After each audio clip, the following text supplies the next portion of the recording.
RFD TV, rural America's most important network.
Thank you, folks. Good evening, everybody. Yeah.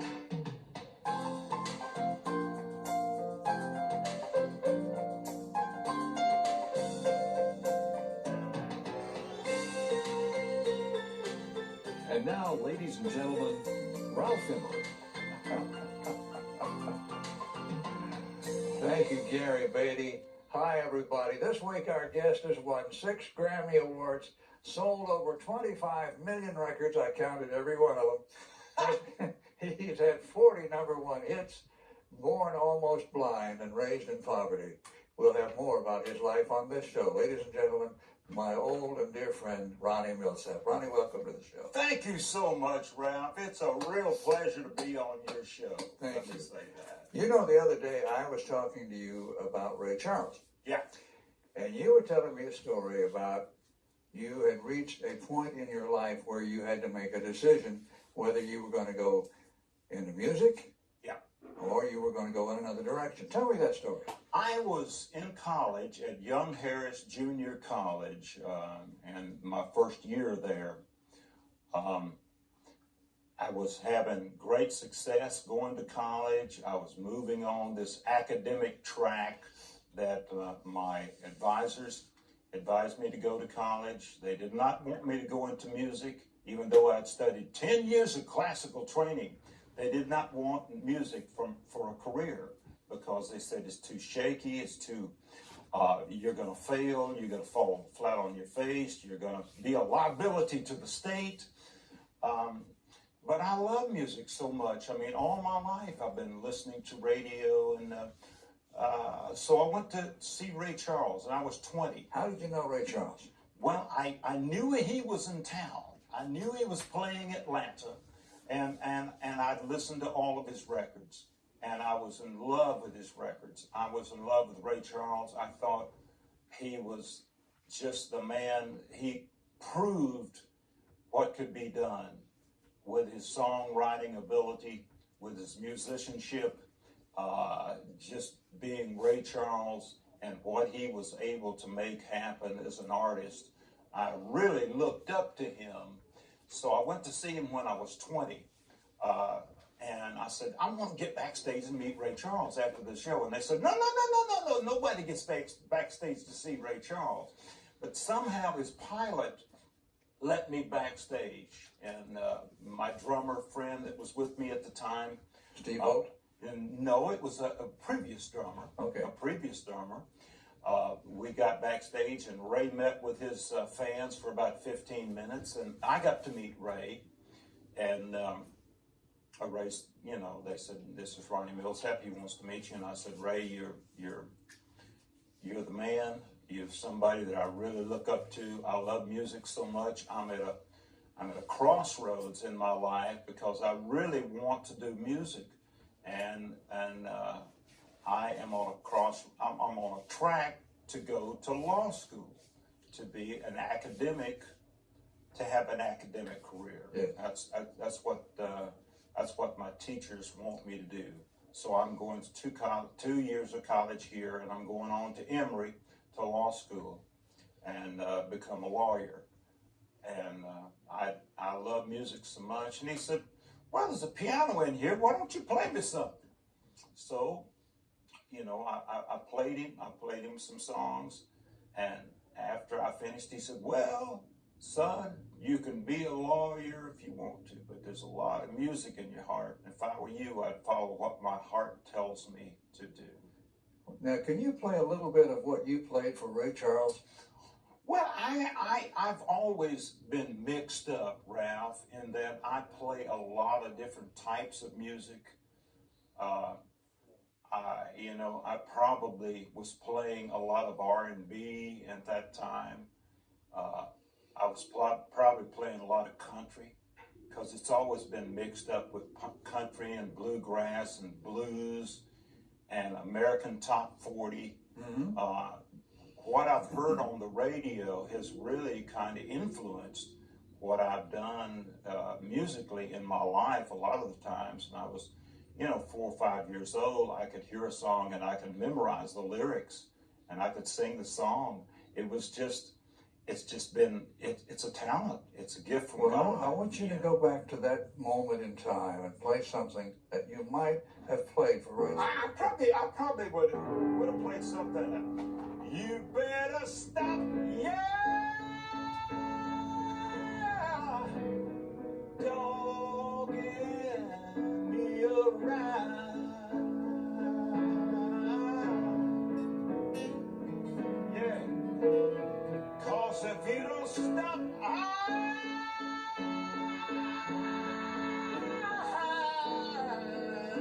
gonna have to put you down. Oh, right there.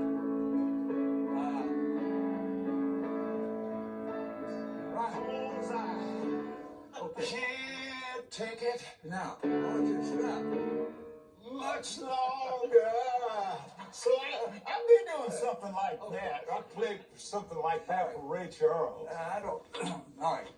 I'm getting the impression that you were trying to play something that you thought Ray Charles would like. Yeah. Yeah. And in his style. Yeah, and something that he would relate to. Yeah. Exactly. And apparently, I think I read somewhere where this kind of pushed you over the edge. This pushed you in the direction of music. It pushed me in the direction of R&B music as well. I was in Atlanta, and I started going to the nightclub that every week they would have a major star. I got to meet Jackie Wilson, shake hands with him, got to meet Benny King and Marvin Gaye, Diana Ross, when she was still just with the Supremes, when they were just getting started. Stevie Wonder, when he was little Stevie Wonder at 13, got to meet all these people. And not only that, I would go on stage and sit in with the band, and play my music. So I would show up, there'd be about 2 or 3 of us show up on Sunday night and go down to this nightclub, and we were white, and the rest of the people in the club were black. And let me tell you, music is the common denominator. Soul knows no color. It doesn't know black or white or blue or green. Soul is what you feel inside your heart. And that's what soul is, and that's why I was able to relate to their kind of music. Vince Gill once said, you can't hear color. No, you can't. And if it's good, it's good. And it doesn't really matter what area it's in. It doesn't matter what category. I know they pigeonhole everybody into a category nowadays. He's in country, he's in pop, he's in R&B, or he's in hip hop, or she's in pop, or, everybody's pretty much pigeonholed. You know the days, Ralph, of radio when they would play something by Mac Wiseman and then follow it by something by Pat Boone and follow that with something by Fats Domino. I mean, that kind of radio doesn't exist anymore. No. It's all been categorized. It's all, you know, it's formatted. Yes. For a certain listening audience. It's formatted, I understand, the country audience is formatted from 13 to 25. That's what the current country audience, that's what they say the demographic is, 13 to 25. Well, I want to. Well, no wonder I don't like much of it. You know, I'm right. not 25 anymore. I want to go back to North Carolina, and you were not born blind, were you? I was born with a little bit of vision in my left eye. A little bit of vision. What could you see? I could see light. Close up, I could see color. But I couldn't see distance. You know, I couldn't see you across this piano. I wouldn't be able to do that. But I had some vision. How did you lose your sight? Well, when I was born, you know, with congenital cataracts, and I had this vision in my left eye, which any vision, I do believe, would help you. If I had that kind of vision today, looking at a computer screen, if I was up real close, I think it would probably help me a lot. But academically, at the State School for the Blind, the Governor Moorhead School for the Blind in Raleigh, the academic classes were just incredible. Ralph, the teachers were the best that we could have ever had. Classes were small, individual attention. That's why we got such good education. Academically, they really stressed, you know, to make sure that we learn the tools that we have to go out and make a good life. But let's turn the coin over. What happened? You had a house father or house parents, didn't you? Yeah, you know, the house parents weren't as they weren't as nice as the academic teachers. So we loved going to school during the day, and we did not like going to the dormitories at night because the house parents were sometimes a little bit heavy-handed, a little bit too mean, a little bit. I mean, they would bang our heads on the plaster walls when we were 6 years old. They'd slap us around if we didn't say the right things or do the right things. They were pretty brutal, and I guess that was the time. Nobody does that anymore, but corporal punishment was, it was certainly in fashion at that time. People were whipping their kids. None of that goes on anymore, but I was certainly subjected to that. By the time I was 14, I was sitting at a typewriter writing my assignment and having to look up, and I got in the middle somehow of this conflict that was going on between a house father and somebody else, and he had to take it out on somebody, and he slapped me right in the face like that as hard as he could and knocked me over. And what little bit of vision I had in that left eye, it was gone the next morning when I woke up. That had to be the low point in your life. It was. I tell you, when I walked in the bathroom and I turned for a while that day, all I could see was red. I guess it was the blood that had clotted in that left eye. But by that night, when I turned the light on and off in the bathroom and I could not tell the difference, I said, well, it's good I'm in a blind school, you know, because ever since March of 1957, I haven't seen anything since. I read in your book that came out almost 20 years ago about the moment you realized that you were never going to be able to see again was a moment that was the low point in your life. It was, and I think I thought that eventually technology would come along that would help blind people to be able to see, you know, but technology moves so slowly in America that I truly believe that that's an impossibility in my lifetime. I would certainly love to try it if it was around, you know, but I don't think it's anywhere near a point that they could try any kind of technological advance that would help a blind person see. I don't think that's going to happen. We're going to take a break and, you here. know, I'm so schooled to do what I do, Ralph, it doesn't matter anymore, you know. We're going to take a break here. We're talking to Ronnie Milsap live. We're here in Nashville. We'll continue with Ronnie right after this.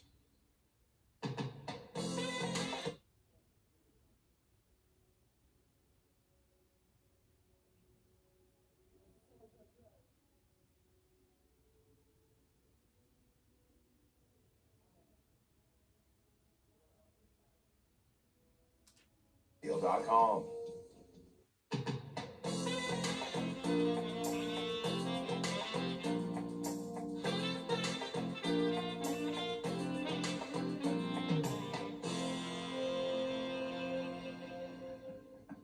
You want to play my theme song so bad. Well, it's an F, man. It's fun. It is fun. By the way, I want to thank Bill Metcalf and his group for the Steinway piano. He loaned it to us. He runs the Steinway Piano Gallery here in Nashville. And Bill, we appreciate it very much. Ronnie, sing a little bit of Smoky Mountain Rain. Okay. Love that. That's amazing, because that's on a first greatest hits package. Now, if there's one song that's brand new off of greatest hits package, you know that's going to be around a long time. Yeah.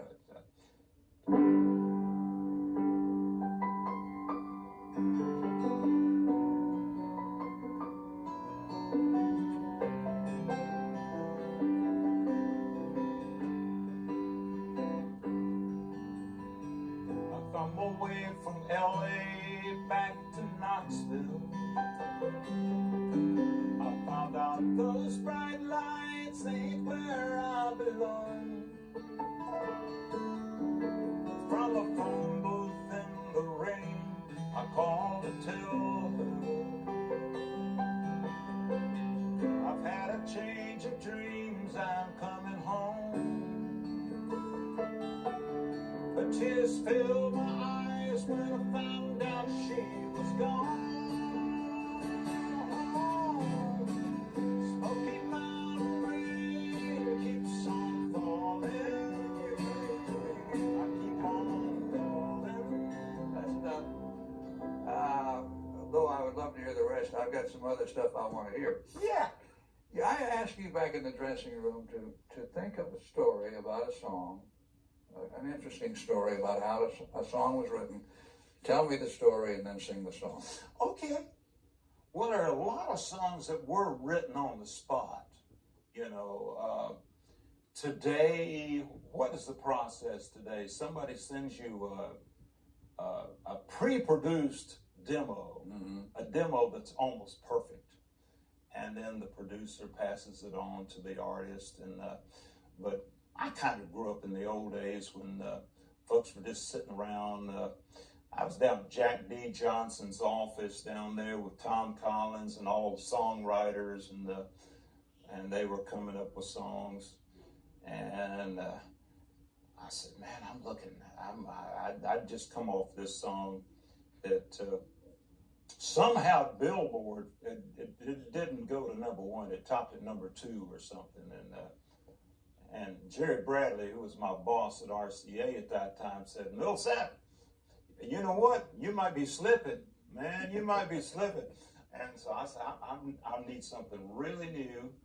And John Swears was sitting around down there that day, and we're just hanging out. Probably got down there at 9 o'clock in the morning, and somewhere after lunch, he was reading this article about Olivia Newton-John.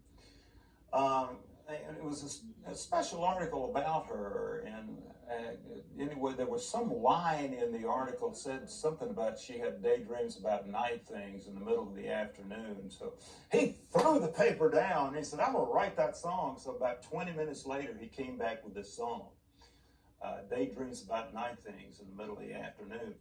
And a couple of days later, we were in the studio, and I played it, I remember, at Las Palmas down somewhere in East Texas. And that night we played, I said, this is my new single coming out next Tuesday. I had to play it 5 nights, 5 times that night, 5 times in a single night. So that tells you when you finally really do get a single, it's going to work. Well, play a little for it. Yeah. Let's see, S and G in the Jenny. I'm having daydreams about night things in the middle of the afternoon. While my hands make a living, my mind's on loving you. Yes, I'm having daydreams about night things in the middle of the afternoon. And every night you make my daydreams come true. Every night you make my daydreams come true.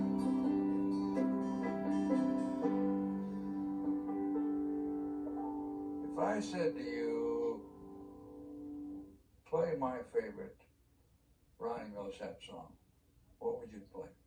Yours? Uh-huh. Ralph Emery? Yes. It would be, this could be our last good night together.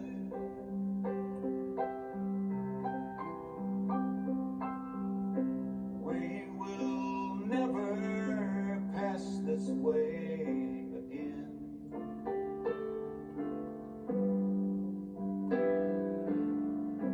Just let me enjoy it till it's over or forever. Please don't tell me how the story ends. The pen of Chris Christopherson. I always liked that song. Yeah, I love that song too. Another fella I miss is Eddie Rabbit. Oh! How did you get Pure Love? Tom Collins met up with Eddie Rabbit, but you know, I actually met Eddie in '69 back in Memphis. He was co-writer on on a song called Kentucky Rain Yes. that I played on for Elvis. And, You were on Kentucky Rain. Yeah, I got to play on that record. And got, Give me a bit of that. oh, how does that song go? How does that song go? I don't either, but I know I was on it. Elvis is watching. Yeah, he is. And it was interesting to watch him in the studio because he's a master of making records. And I got to play private parties for him. When that record first came out, I got to sing a high part above him and play the piano on there. And he was a generous person. He was fun to be around, positive.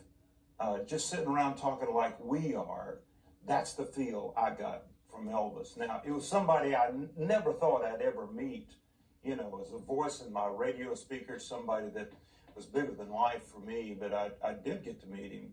Well, let's go back to Eddie Rabbit then. Yeah. Eddie Rabbit had this song called Pure Love, had 7 verses to this thing and 1 chorus, and Tom Collins and I were listening to this, and my first reaction was, Tom, this is way, way too long. We got to do something about this. So let me play you what I would do. I would play the chorus, then I'd play the verse, then I'd play the chorus, and I'd modulate a step and play the chorus again with the fiddles out. It's under 3 minutes. It's a short radio record. It's got a chance, you know, and he let me do it. It became your first #1 record. First #1 record sure was Eddie Rabbit, and he went on to have his own very great recording career. I thought everything that he cut was just incredible. Most of his demos he did in the kitchen. His kitchen demos, if you've got some of those around, and I do have a few of those around that were on cassette that I've transferred over to the computer, but that's the real deal, man. When you got Eddie Rabbit making he's got some kind of machine, Jamie, where he's stacking stuff, you know, he's being able to stack vocals and all that. It was multi-track. You multi-track. I'll tell you, do a little Pure Love. Okay. I think this. Pure love, baby, it's pure love. talking honey and Captain Crunch, you in the morning. Pure love, you're the picture of pure love. 99 and 44 100% pure love. Right there. Yeah. There's how much? That was a short record, and I think radio appreciated that. They don't like those 5-minute records, do they? No. I think Marty Robbins changed that with El Paso. 437. Yeah. You, when you graduated from high school, you went out drinking, Yeah. and you didn't know anything about whiskey, did you? No, I didn't know anything about whiskey. I was sheltered in this Governor Moorhead School for the Blind on a 90-acre campus, growing up with my friends, you know, that were in my classes next from year to year to year. We didn't know anything about drinking. But you had a party, Yeah. and what happened? Well, I eventually got out of school, and I went out west with my cousins, and I went in this cowboy bar out in Grable, Wyoming, and I didn't know anything about drinking. I'd heard about beer, so I said, okay, let's have a beer. So we'll try that. I had what was a popular beer back then. Schlitz, I'm sure, was very popular back then. But there was a song I was singing a lot. I didn't know anything Didn't the about. bartender ask you what you'd like Yeah, to he drink? said, what would you like to have? And I said, Scotch and soda, mud in your eye. She said, you want Scotch and soda? And I said, yeah. So they brought me a Scotch and soda. Later on, she came back to me and she said, okay, now what else you want? I said, dry martini, a jigger of gin. Oh, what a spell you've got me in, oh my. But I was just singing my way through this song. You know, I never drunk the drinks before, but I knew about the drinks from listening to this song. Sounds like you had to crawl back to your motel room. Yeah, so I went to my dry martini, my jigger of gin, I went to my Kentucky bourbon. I went through all these different things, but they had to basically carry me out. We're going to I think I was led out. Maybe somebody holding me up on both sides. We're going to take a break, and then we're going to open the phone lines and let you call and talk to Ronnie Milsap at 1-866-547-9696. Okay? We'll be right back. Sounds great.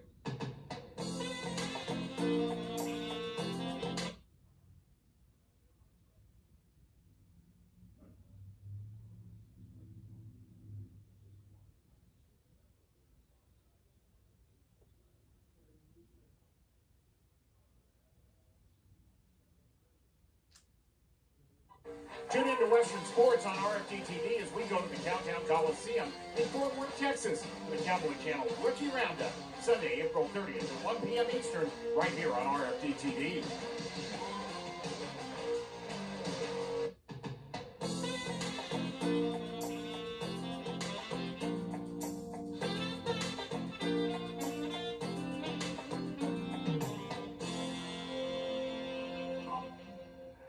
Phone lines are open. Sandy in Maine is waiting to talk to us. Ronnie, Sandy, go. Hi, Hi. how are you tonight? Hey, Sandy, where in Maine are you? I'm in Sydney, Maine, not from Augusta. Okay. That's the last time I saw you, but I was wondering if you're on tour and if you got a new CD out. Got a new CD on the RCA called My Life, and it's been out a little bit. That's the latest one. And we have it up on the screen there, Sandy. If you'll look there, you can see it. You can also order this on your website, can't you? Yeah, ordered it on a website, on Amazon, any record store you go to. Are there record stores anymore? Yes, a few. Thank you. Thank you very much. Thank you, Sandy. A pleasure to talk to you. All right, next destination is Kentucky. And somebody up there named Jimmy wants to talk to you, Ronnie. Hey, brother Jimmy. Hey, Ronnie. First of all, you're my favorite singer. God bless you, sir. And what's your favorite song you recorded? Lord, it'd have to be how you feel a particular day. Which one do you think, Jamie? I'll pass it off to Jamie Bradley. I like, how do I turn you on? Oh, you do. You do. That's a great song. You like that record. Well, we like a lot of them for different reasons because, you know, it just depends on how you feel. It's like trying to pick a favorite book. You know, we love them all because they're all kind of like children in a way, you know. Jimmy, I thank you, buddy. Who are we going to next, Ralph? Well, I think we're going to North Carolina, if my information is correct, and over in North Carolina, which is a place where you've spent a lot of time. Absolutely. And Tommy is over there. Tommy, how are you? Hello, Ralph. So good to have you back on Monday nights, and we look forward to it every Monday. Thank you. Ronnie, what age was it when you left our great state? We're so proud of you. Well, God bless you, Tommy. I appreciate it. I graduated from the Governor Moorhead School for the Blind when I was 19. And I've been back many, many times, of course, to play in North Carolina, but I officially left because I went to college off in Georgia, and then I got married, moved to Memphis, and then eventually moved to Nashville. But that early part of my life over there in Raleigh, especially where the school was, that was a big deal for me. Well, Ralph, since Ray Charles is gone, you've got the genius of song with you. I do indeed. And I thank you, Tommy. Thank you. Okay. We haven't mentioned Joyce tonight. How long have you been married now? Been married 41 years. When's your I wedding? can't be a star. No way in the world. When is your wedding anniversary? October 30th. October 30th. Get married in 65. 65. Yeah. Yeah, we dated a year and a half and then got married, and I just that was part of the reason too, I think, because she's been so willing to be a part of this, to be a partner, and loves music as much as I do, that she's encouraged me with the music so much that it would not have played out, this story would not have played out the same way. What a nice thing to say. If the stars hadn't been in alignment. I met her, and it's a marriage made in heaven, and we both love music. She's probably my biggest critic about things that she thinks. She keeps the home fires burning, and I said, this is the only song we got this time. She said, well, I don't think I'd waste my time on that. Let's go to Alabama. Keith is down in Alabama. Keith, what's on your mind? Oh, Ralph, I was just wanting to ask Ronnie there about an album that he did, probably one of the first ones he did, entitled 2020 Vision. Yeah. And can I still get that? I have tried in vain because there's a couple of songs on there, Looking Out My Window Through the Pain. I have hunted that many years. Because I had it on no late track. Yeah, I understand. And those records are not in print unless you find the vinyl. There certainly is a three-year negotiation with RCA in New York to make that album available on CD. So that was a wonderful album. All your albums are great, but that was one of the ones that I had. Like I said, I had it on 8-track, and your music is just wonderful, Ronnie. Well, God bless you. That's probably one of the last real good country albums I did, and that was the 5th album for RCA, and it was followed by a live album, which was 6th, and then I fell into the almost like a song and the crossover stuff. So 2020 Vision's probably the last real good country record I ever made. Did you write 2020 Vision? No, I didn't, but boy, this guy named Jeff Morgan, who wrote for Tom Collins, wrote that song, and it seemed just perfect for me. Yeah. Well, I hate to break this up, but we're going to have to move on, Keith. Thank you very much, buddy. Thanks a lot, Keith. Now, out to the state of Arkansas, the Razorback State. Yes, sir. Steve is out there somewhere. Where are you, Steve? I'm in the little town of Williford, Arkansas, Mr. Emery, about 8 miles south of Hardy, Arkansas, right off the banks of Spring River. Okay. Well, first of all, it's a great honor to get to talk to two of my favorite people, Ralph Emery and Mr. Ronnie Milsap. Well, God bless you, man. And it's such a thrill. We're enjoying your show tremendously. Ronnie, real quickly, I'm a ham radio operator, and so is my wife, Wanda, and I do know that you are. Do you get active in ham anymore? I occasionally do. I usually carry a 2-meter, like a handheld device with me. But as far as the low bands, I don't get on much anymore. Well, I'd say I had the privilege of working Chet Atkins one evening back in my early days. I've been a ham now for 33 years, and that was such a thrill. And every now and then I'll do a training class, and I always use your name, that Ronnie Milsap's a ham also. So I just never had heard you on the bands, and we just adore your music. Love you guys very much. And well, God bless you, man. There were times back in the 80s when I was blowing it up every night. Well, they dropped the code requirement now. Yeah. And so maybe we'll one of these days run into each other, and I can't thank you enough for taking the time to visit with me. Well, God bless you, and thanks for being with us. Thank you so much. All right, Steve, thank you. A different direction now. Up into the Midwest we go to Roy in Michigan. Roy, how are you? Just fine, Ralph. How are you doing this evening? Fine. What's on your mind? Well, I've listened to you and Ronnie for years. It was country music that really got me interested in the music.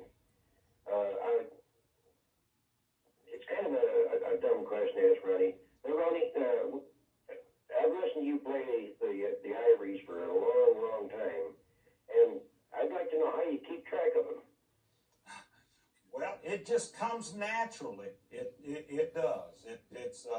It's something. It's a God-given gift. I think. You just sit down at a piano. It's like sitting down at a typewriter or the guitar or anything else. As soon as your hands get near it, you know what to do. I appreciate your answer, Ronnie. I really enjoy all the music that you people put out, and all the old stars around. They're still the best going. Well, included. We love it, and thank you so much. Thank you, Roy. Thank you very much. I want to say hi to a friend of mine, excuse me, Woody Holland, who's listening to us down in Caldwell, Texas. And speaking of Texas, Jane is in Texas.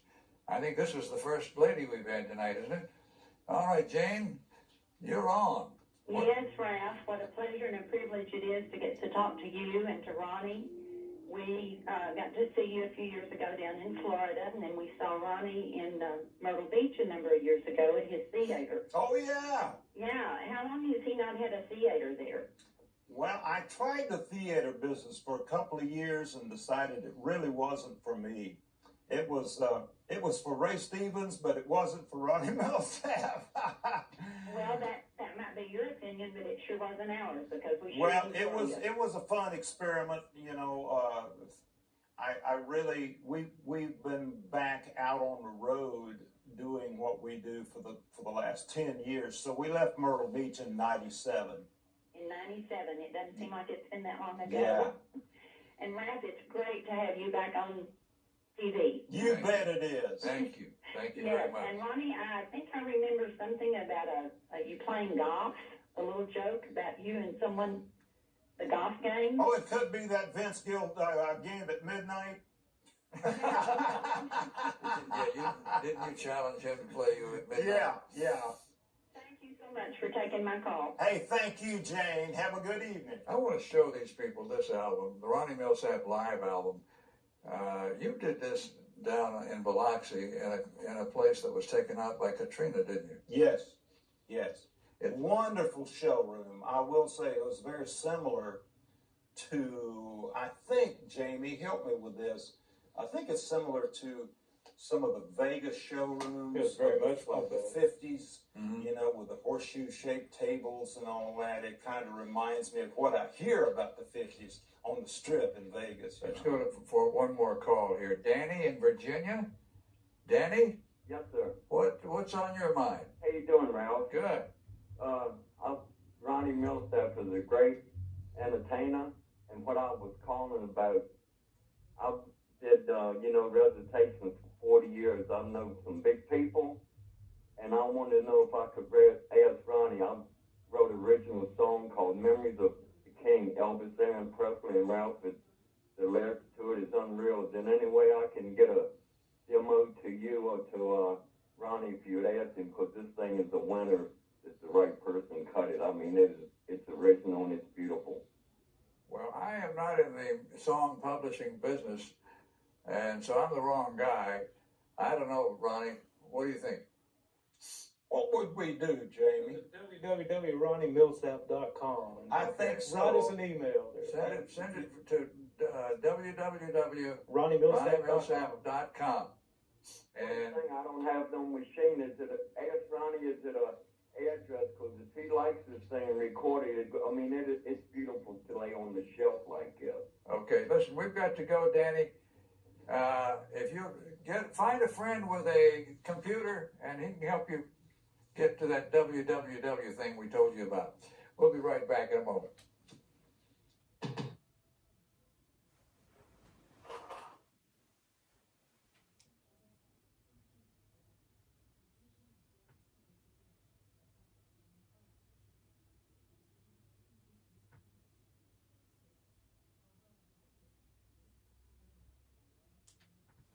Reporter, Fridays at 9 p.m. Eastern, 8 Central, right here on RFD TV.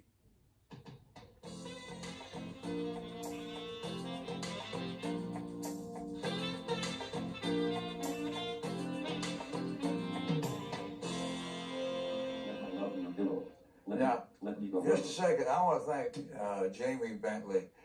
It's Bentley, isn't it? Brantley. I'm sorry, Jamie. Yes, sir. He's your band leader, isn't he? He's my musical director and compadre on the road. That's right. We've worked together for 20 years, and He still hasn't told me I've got a job yet either. and we're best of friends. You've been with him since '88. 88. Wow. Yeah. Steady job. Mm-hmm. Ronnie, what have you got over here?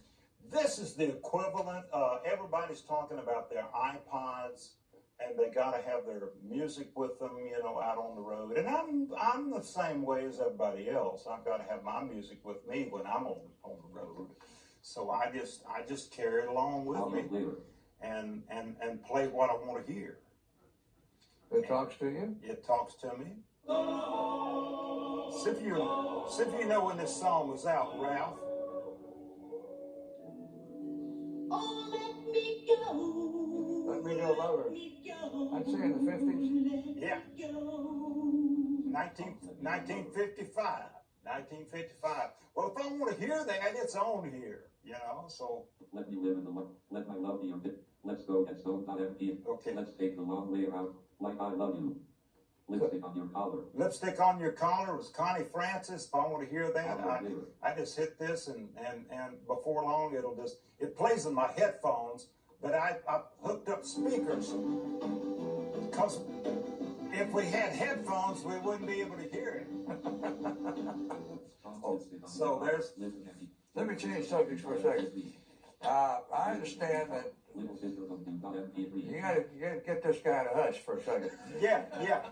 I'll make him hush. I understand that you've been up to the theater in Branson, the RFD theater. Absolutely. And had a good time. Wonderful facility.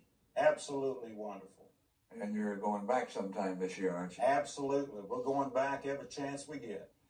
And Bobby Bear was here the other night, and he mentioned that the sound was so good, and probably the best he had seen or heard. I think so, and there's a gentleman that's been running sound for us now, a gentleman named Kerry West, who's Dottie West's son. Yes, I know. And he is just one great engineer. He's our house engineer, and he points that out, that the sound is really good at the RFD TV theater.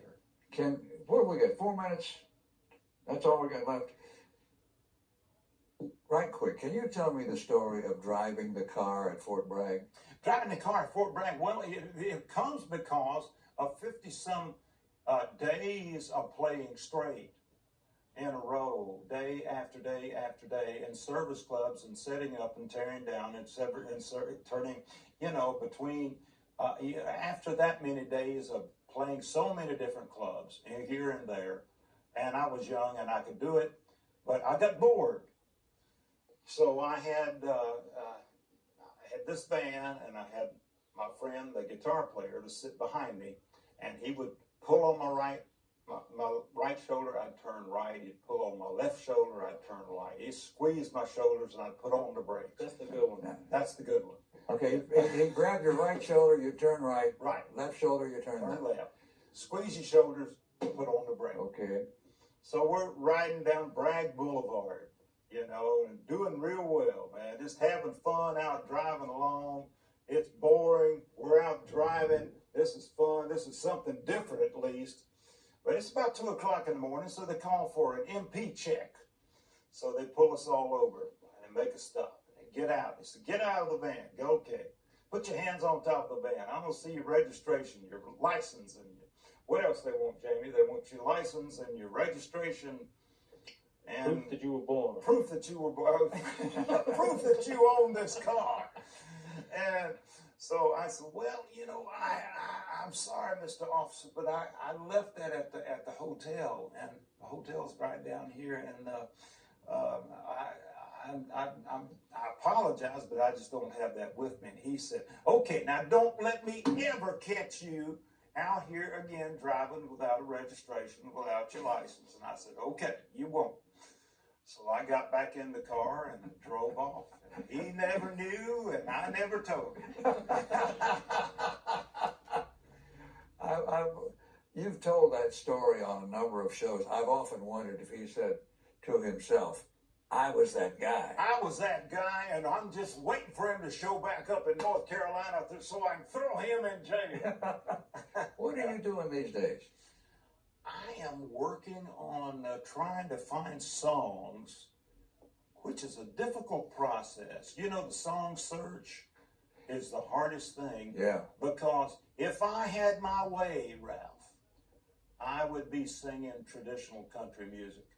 That's what I'm going to stop on that statement. We have to go. Okay. This has been so much fun. Yeah. But they won't let me play. They won't play traditional country music on the air anymore. Ronnie Milsap has been our guest. Ronnie, good night to you. Love you, Ralph Emery. Good night, everybody. Barbara Mandrell will be here next week. And I will too. Good night, Ronnie. Good night, Ralph.